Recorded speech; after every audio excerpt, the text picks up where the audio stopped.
Good morning students. So in previous class we discussed about family. So last class ಅಲ್ಲಿ ನಾವು joint family ಅಂದರೆ ಏನು ಮತ್ತು single family ಅಂದರೆ ಏನು ಅಂತ ಲಾಸ್ಟ್ ಕ್ಲಾಸಲ್ಲಿ ತಿಳ್ಕೊಂಡಿದ್ವಿ. So in this class we are going to learn recreation. What is recreation ಏನು ನೋಡೋಣ. When we are not busy on working and are free to do anything of our choice, it is called free time. So ಇಲ್ಲಿ ನಾವು ಯಾವಾಗ ನಮಗೆ ಮಾಡೋದಕ್ಕೆ ಏನೂ ಕೆಲಸ ಇಲ್ಲ, ಹೌದಲ್ವಾ, ತುಂಬ ಟೈಮು ನಾವು ಫ್ರೀಯಾಗಿರ್ತೀವಿ. ಸೊ ಮಾಡೋದಕ್ಕೇನೂ ಕೆಲಸ ಇಲ್ಲ, ಏನೂ ಬ್ಯುಸಿ ಇಲ್ಲ, ಫ್ರೀಯಾಗಿದ್ದೀವಿ, ಆರಾಮಾಗಿದ್ದೀವಿ ಅಂತ ಹೇಳ್ತೀವೋ, ಸೊ ಆ ಒಂದು ಟೈಮನ್ನು ನಾವು ಫ್ರೀ ಟೈಮ್ ಅಂತ ಕರಿತೀವಿ. We all need some free time to relax, ಹೌದಲ್ವಾ. ಸೊ ನಮಗೆ ಸ್ವಲ್ಪ ರಿಲ್ಯಾಕ್ಸ್ ಆಗೋದಕ್ಕೆ ನಮಗೆ ಫ್ರೀ ಟೈಮ್ ಅಂತಕ್ಕಂಥದ್ದು ಬೇಕು.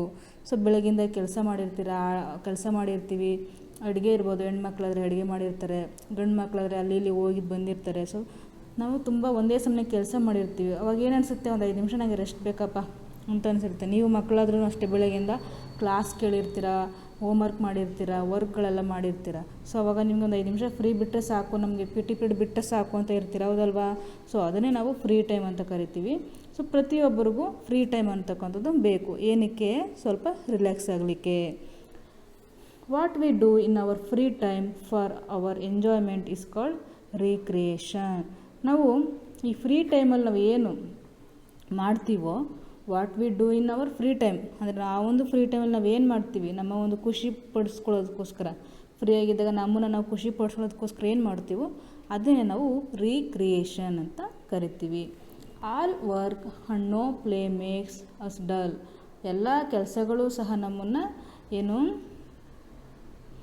ಖುಷಿ ಪಡಿಸೋದಿಲ್ಲ. And no play make us dull, ಎಲ್ಲವೂ ಸಹ ಎಲ್ಲ ಒಂದು ಆಟಗಳು ನಮ್ಮನ್ನು ಡಲ್ಲಾಗಿ ಮಾಡೋದಿಲ್ಲ. There are different kind of recreation. So ಅದೆಲ್ಲವೂ ನಮ್ಮನ್ನು ಮತ್ತೆ ರೀಕ್ರಿಯೇಷನ್ ಮಾಡೋ ಹಾಗೆ ಮಾಡುತ್ತೆ. ನೀವು ಆಟ ಆಡಿದಾಗ ಖುಷಿ ಆಗುತ್ತೆ ಅಲ್ವಾ. ಸೊ ಅದನ್ನೇ some childrens enjoy physical activities. ಕೆಲವು ಮಕ್ಕಳಿಗೆ ಈ ಒಂದು ಫಿಸಿಕಲ್ ಆ್ಯಕ್ಟಿವಿಟೀಸನ್ನು ಆಟ ಆಡಿದಾಗ ತುಂಬಾ ಖುಷಿಯಾಗುತ್ತೆ, ಹೌದಲ್ವಾ. ಸೊ ರನ್ನಿಂಗ್ ಇರ್ಬೋದು, ಈ ಒಂದು ಸ್ಕಿಪ್ಪಿಂಗ್ ಇರ್ಬೋದು, ಅಥವಾ ಜೂಟಾಟ ಇರ್ಬೋದು. ಈ ಥರ ಆಟ ಆಡಿದಾಗ ಕೆಲವು ಮಕ್ಕಳಿಗೆ ತುಂಬಾ ಖುಷಿಯಾಗುತ್ತೆ. These are good for health. ಇದೆಲ್ಲವೂ ನಮ್ಮ ಒಂದು ಹೆಲ್ತ್ಗೆ ತುಂಬಾ ಒಳ್ಳೆಯದು. ಸೊ ನೀವು ಓಡಾಡ್ತೀರಾ, ಆಟ ಆಡ್ತೀರಾ, ಜಂಪಿಂಗ್ ಮಾಡ್ತೀರಾ, ಹೌದಲ್ವಾ. ಫ್ರೀ ಇದ್ದಾಗ ಮಕ್ಕಳ ಜೊತೆ ಸೇರಿಕೊಂಡು, ನಿಮ್ಮ ಒಂದು ಫ್ರೆಂಡ್ಸ್ ಜೊತೆ ಸೇರಿಕೊಂಡು ಗ್ರೂಪಲ್ಲಿ ಆಟ ಆಡ್ತೀರಾ. ಸೊ ಇದೆಲ್ಲ ಮಾಡಿದಾಗ ನಿಮ್ಗೆ ಏನಾಗುತ್ತೆ, ತುಂಬಾ ಖುಷಿ ಸಿಗುತ್ತೆ. ಅದು ಬಿಟ್ಟು ನೀವು ಒಂದೇ ಸಮಯ ಕೂತ್ಕೊಂಡು ಬರೀತಾನೆ ಇದ್ದರೆ, ಕೆಲಸನೇ ಮಾಡ್ತಾಯಿದ್ರೆ ಏನಾಗುತ್ತೆ, ಬೋರ್ ಆಗೋಗುತ್ತೆ. ಸೊ ಅದಕ್ಕೋಸ್ಕರ ನಾವು ಅವಾಗವಾಗ ಏನಾದರೂ ಫಿಸಿಕಲ್ ಆ್ಯಕ್ಟಿವಿಟೀಸನ್ನು ಮಾಡ್ತಾಯಿರ್ತೀವಿ. We should read good books. So ಕೆಲವೊಬ್ಬರು ಏನು ಮಾಡ್ತಾರೆ, ಸೊ ಕೆಲವರಿಗೆ ಆಟದಲ್ಲಿ ಗಮನ ಇದ್ದರೆ, ಕೆಲವರು ಏನು ಮಾಡ್ತಾರೆ, ಆ ಒಂದು ಫ್ರೀ ಟೈಮಲ್ಲಿ ಒಂದು ಒಳ್ಳೊಳ್ಳೆ ಕತೆ ಪುಸ್ತಕಗಳಿರ್ಬೋದು, ಹಾರರ್ ಬುಕ್ಸ್ಗಳಿರ್ಬೋದು, ಅವ್ರಿಗೆ ಯಾವುದ್ರಲ್ಲಿ ಖುಷಿ ಆಗುತ್ತೋ ಅಂಥ ಬುಕ್ಸ್ಗಳನ್ನು ಓದ್ತಾರೆ. ಸೊ ಅದನ್ನು ಸಹ ಅವರ ಒಂದು enjoyment, recreation. It give us pleasure and also increases hour knowledge. So ಇದು ಸಹ ನಮಗೆ ಹೆಲ್ಪ್ಫುಲ್ ಆಗುತ್ತೆ. ಏನು, ನಮಗೆ ಖುಷಿ ಕೊಡುತ್ತೆ, ಜೊತೆಗೆ ಇಟ್ಸ್ ಇನ್ಕ್ರೀಸ್ ಅವರ್ ನಾಲೆಡ್ಜ್, ನಮಗೆ ನಮ್ಮ ಒಂದು ಜ್ಞಾನವನ್ನು ಹೆಚ್ಚಿಸುತ್ತೆ. ಬುಕ್ಸ್ಗಳನ್ನು ಓದೋದ್ರಿಂದ ನಮಗೆ ಏನಾಗುತ್ತೆ, ಜ್ಞಾನ. ಸೊ ಗೊತ್ತಿಲ್ಲದೆ ಇರತಕ್ಕಂಥ ವಿಷಯಗಳು, ಹೊಸ ವಿಷಯಗಳನ್ನು ನಾವು ತಿಳ್ಕೊತೀವಿ. ಸೊ ತಿಳ್ಕೊಂಡಾಗ ಇದು ಈ ರೀತಿ, ನಂಗೆ ಗೊತ್ತೇ ಇರಲಿಲ್ಲಪ್ಪ ಇಂಥ ವಿಷಯ ಅಂತ ನಾವು ಬುಕ್ಸನ್ನು ಓದಿ ತಿಳ್ಕೊತೀವಿ. ಸೊ ಇದನ್ನೆಲ್ಲ ನಾವು ಏನಂತ ಕರಿತೀವಿ, ರೀಕ್ರಿಯೇಷನ್ ಅಂತ ಕರಿತೀವಿ. Some childrens like to read books. ಕೆಲವು ಮಕ್ಕಳಿಗೆ ಬುಕ್ಸ್ಗಳನ್ನು ಓದೋದಕ್ಕೆ ತುಂಬಾ ಇಷ್ಟ ಆಗುತ್ತೆ. ಕೆಲವ್ರಿಗೆ ಆಟ ಆಡಲಿಕ್ಕೆ ಇಷ್ಟ ಆಗುತ್ತೆ, ಕೆಲವರಿಗೆ ಓದೋದಕ್ಕೆ ಇಷ್ಟ ಆಗುತ್ತೆ. Reading is a very good habit. Reading ಅಂತಕ್ಕಂಥದ್ದು ನಿಜವಾಗ್ಲೂ ಒಂದು ಒಳ್ಳೆ good habit. Some childrens like to play chess or scrabble. ಕೆಲವು ಮಕ್ಕಳು ಕೂತ ಜಾಗದಲ್ಲೇ ಕೆಲವು ಚೆಸ್ ಆಡೋದು ನೋಡಿರ್ತೀರ, ಹೌದಲ್ವಾ. ಕೆಲವರು ಓಡಾಡ್ಕೊಂಡು ಆಟ ಆಡಿದ್ರೆ, ಕೆಲವರು ಚೆಸ್ ಅಂದರೆ ಕೂತ್ಕೊಂಡೇ ಆಟ ಆಡ್ತಕ್ಕಂಥದ್ದು. ಸೊ ಇಂಥ ಒಂದು ಒಳಾಂಗಣ ಕ್ರೀಡೆಗಳು ಅಂತ ಕರಿತೀವಿ. ಸೊ ಇಂಥದ್ರಲ್ಲಿ ಅವರೆಲ್ಲ ಹೆಚ್ಚು ಆಸಕ್ತಿಯನ್ನು ವಹಿಸಿರ್ತಾರೆ. ಸೊ ಇನ್ನು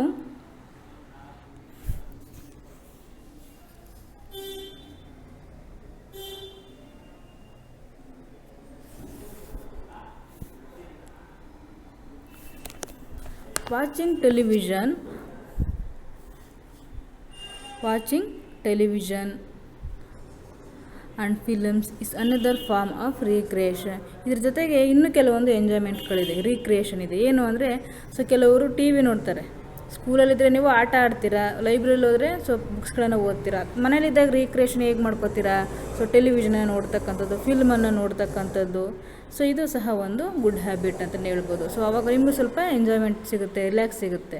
some childrens enjoying singing and dancing. So ಇನ್ನೂ ಕೆಲವು ಮಕ್ಕಳು ಏನು ಮಾಡ್ತಾರೆ, ಸಿಂಗಿಂಗ್ ಅಂದರೆ ಡ್ಯಾನ್ಸಿಂಗ್ ಇರ್ಬೋದು, ಹಾಡು ಹೇಳೋದು, ಡ್ಯಾನ್ಸ್ ಮಾಡೋದು, ಇದ್ರ ಮೂಲಕನೂ ಸಹ ಕೆಲವರು ಖುಷಿ ಪಡ್ತಾರೆ. Drawing and painting are enjoy by most of the children.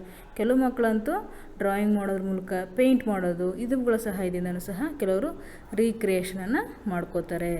It is very important to have free time. So ಇದೆಲ್ಲವೂ ಏನು, ಈ ರೀತಿಯೆಲ್ಲ ಮಾಡಬೇಕು ಅಂದರೆ ನಾವು ದಿನದಲ್ಲಿ ಸ್ವಲ್ಪ ಟೈಮ್ ಆದರೂ ನಾವು ಫ್ರೀ ಟೈಮ್ ಅಂತಕ್ಕಂಥದ್ದನ್ನು ಮಾಡ್ಕೋಬೇಕು. ಸೊ ಏನು, to avoid feeling very tired and dull. So ಇದರಿಂದ ನಮ್ಗೆ ಏನು ಹೆಲ್ಪ್ ಆಗುತ್ತೆ ಅಂದರೆ, ನಮಗೆ ತುಂಬ ಟಯರ್ಡ್ ಆಗ್ತಕ್ಕಂಥದ್ದು, ತುಂಬ ಡಲ್ಲಾಗಿರೋದು, ಇದೆಲ್ಲವನ್ನು ಸಹ ತಪ್ಪಿಸ್ಕೊಳ್ಳೋದಕ್ಕೆ ಇವು ಪ್ರಮುಖವಾಗಿರುತ್ತೆ, ಹೌದಲ್ವಾ? ಸೊ ದಿನಪೂರ್ತಿ ಕೆಲಸನೇ ಮಾಡ್ಕೊಂಡು ಹೋಗಿ ನೈಟ್ ಮಲ್ಕೊಳ್ಳುವಾಗ ಇವತ್ತೆಲ್ಲ ಫುಲ್ ನಾನು ವರ್ಕ್ ಮಾಡಿದೆಯಪ್ಪ, ಏನೂ ಎಂಜಾಯ್ಮೆಂಟೇ ಇರಲಿಲ್ಲ ಅನಿಸುತ್ತೆ, ಹೌದಲ್ವಾ? ಅದೇ ನಮಗೆ ಸ್ವಲ್ಪ ಟೈಮ್ ಇದ್ದು ಏನಾದರೂ ಹಾಡು ಹೇಳಿದ್ವಿ, ಡ್ರಾಯಿಂಗ್ ಮಾಡಿದ್ವಿ, ಬುಕ್ಸ್ ಓದಿದ್ವಿ, ಆಟ ಆಡಿದ್ವಿ ಅಂದಾಗ ಇವತ್ತು ಚೆನ್ನಾಗಿತ್ತಪ್ಪ, ಸ್ವಲ್ಪ ಖುಷಿಯಾಗಿದ್ದೆ ಅಂತ ಅನಿಸುತ್ತೆ. ಅಂದರೆ ನಾವು ಫ್ರೀ ಟೈಮ್ ಮಾಡಿಕೊಂಡು ಇದೆಲ್ಲ ಒಂದು ಆ್ಯಕ್ಟಿವಿಟೀಸನ್ನು ಮಾಡಬೇಕಾಗಿರುತ್ತೆ, ಆವಾಗ ನಮಗೆ ಖುಷಿ ಸಿಗುತ್ತೆ. We almost have some recreational activities. So ನಮ್ಮೆಲ್ಲರಿಗೂ ಸಹ ಕೆಲವೊಂದು ರೀಕ್ರಿಯೇಷನ್ ಆ್ಯಕ್ಟಿವಿಟೀಸ್ಗಳು ಇದ್ದೇ ಇರುತ್ತೆ. ಸೊ ನಾವು ಅದಕ್ಕೆ ಸಮಯವನ್ನು ಮಾಡ್ಕೋಬೇಕು. ಸೊ ಸಮಯನ ಮಾಡಿಕೊಂಡಾಗ ಸೊ ನಾವು ಈಸಿಯಾಗಿ ರೀಕ್ರಿಯೇಷನ್ನ ಒಂದು ಆ್ಯಕ್ಟಿವಿಟೀಸನ್ನು ಮಾಡ್ಬೋದು. ಸಿಂಗಿಂಗ್ ಇರ್ಬೋದು, ಡ್ಯಾನ್ಸಿಂಗ್, ಪೇಂಟಿಂಗ್, ಮತ್ತು ಪ್ಲೇಯಿಂಗ್ ದಿ ಗೇಮ್, ಮತ್ತು ಒಳ್ಳೊಳ್ಳೆ ಗುಡ್ ಬುಕ್ಸ್ಗಳನ್ನು ಓದೋದು. ನೀವು ಮಕ್ಕಳಾಗಿರೋದ್ರಿಂದ ಈಗಲಿಂದನೇ ಸ್ವಲ್ಪ ಟೈಮನ್ನು ಮಾಡಿಕೊಂಡು ಬುಕ್ಸ್ಗಳನ್ನು ಓದಲಿಕ್ಕೆ, ಡ್ರಾಯಿಂಗ್ ಮಾಡೋದಕ್ಕೆ, ಹಾಡನ್ನು ಹಾಡಲಿಕ್ಕೆ ಸೊ ಸ್ವಲ್ಪ ಸಮಯವನ್ನು ನೀವು ಅದಕ್ಕೆ ಮೀಸಲಿಟ್ಟರೆ ಸೊ ಮುಂದೆ ಈ ಎಲ್ಲ ಆ್ಯಕ್ಟಿವಿಟೀಸು ನಿಮಗೇನಾಗುತ್ತೆ, ಸೊ ನಿಮ್ಮನ್ನು ನೀವು ಇಂಪ್ರೂವ್ ಮಾಡ್ಕೊಳ್ಳೋದಕ್ಕೆ ಸಹಾಯ ಆಗುತ್ತೆ. ಸೊ ಅದರಿಂದ ಆದಷ್ಟು ದಿನದಲ್ಲಿ ಸ್ವಲ್ಪ ಟೈಮನ್ನು ನೀವು ಫ್ರೀ ಮಾಡಿಕೊಂಡು ಈ ಥರ ಆ್ಯಕ್ಟಿವಿಟೀಸ್ಗೆ ನಿಮ್ಮನ್ನು ನೀವು ತೊಡಗಿಸ್ಕೊಳ್ಳಿ. ಸೊ ದಿನ ಪೂರ್ತಿ ಟಿ ವಿ ನೋಡೋದು, ಒಂದೇ ಸಮಯ ಟಿ ವಿ ನೋಡೋದಲ್ಲ, ಸ್ವಲ್ಪ ಟೈಮ್ ಟಿ ವಿ ನೋಡಬೇಕು, ಕೆಲವು ಟೈಮಲ್ಲಿ ಡ್ರಾಯಿಂಗನ್ನು ಮಾಡೋದು, ಹಾಗೆಯೇ ಕೆಲವು ಟೈಮಲ್ಲಿ ಆಟ ಆಡೋದಿರ್ಬೋದು. ಸೊ ಈ ರೀತಿಯಲ್ಲಿ ಮಾಡಿದಾಗ ನಿಮಗೆ ಸ್ವಲ್ಪ ಮೈಂಡ್ ಫ್ರೆಶ್ ಅಂತಕ್ಕಂಥದ್ದು ಆಗುತ್ತೆ.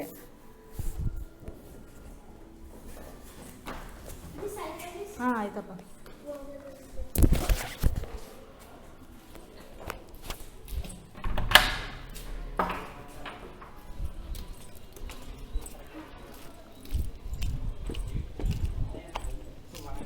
ಟೈಮೇ ನೋಡ್ಕೊಂಡಿಲ್ಲ.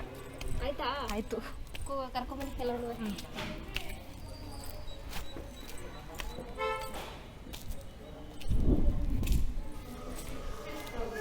ಟೈಮ್ ಎಷ್ಟು ಬೇಗ ಆಗೋಗದೆ ಮಿಸ್. ಫೋನಾ? ನಾನು ಬಂದಿಲ್ಲ, ನನ್ನ ಕ್ಲಾಸ್ ಮುಗೀತು, 3 ಗಂಟೆ ಆಗೋದಲ್ಲ, ನೋಡೋಕ್ಕೂ ಆ ಹುಡುಗಿರು ಬಂದರು.